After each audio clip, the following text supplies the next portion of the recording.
తప్పకుండా మళ్ళా మన రాజ్యమే వస్తుంది, అనుమానం లేదు. ఎవడు కూడా ఆపలేడు.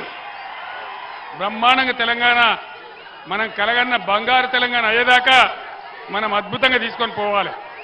ఇవాళ 10-12 ఎంపీలు మనం గెలిస్తే తెలంగాణలో భూమి ఆకాశం ఒకటి చేసేంత పోరాటం చేస్తాను నేను మనవి చేస్తా ఉన్నాను.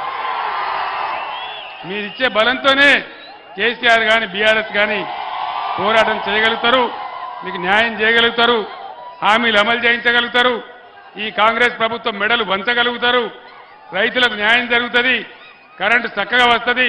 మిమ్మల్ని మీరు 104 నుంచి 39 ఎమ్మెల్యేలకు వచ్చిండ్రు, 39 నుంచి 25 ఎమ్మెల్యేలు మాతో చేరుతున్నారు. ఈ పార్లమెంట్ ఎలక్షన్స్ లో మీకు వచ్చే సంఖ్య 0. ఆ తర్వాత బీఆర్ఎస్ పార్టీ క్లోజ్ చాప్టరు. ఇక మీరు మాటి మాటికి ఏదేదో మాట్లాడితే కుదరదు. ఏదో మాకు 8 నుంచి 12 సీట్లు వస్తాయి, నేను మళ్ళా ముఖ్యమంత్రి అవుతా అంటున్నాడు. అది అసలు జోక్ ఆఫ్ ద సెంచరీ. మీకు వచ్చే సీట్లు 0. మీకు 15 సీట్లో 3వ స్థానం డిపాజిట్ పోతున్నది. ఇక మళ్ళా మీరు ఆ కళల్లో మీరు జీవించడం కూడా ఇది మీరు అది మానుకోవాలని చెప్పి మేము సలహా ఇస్తున్నాం.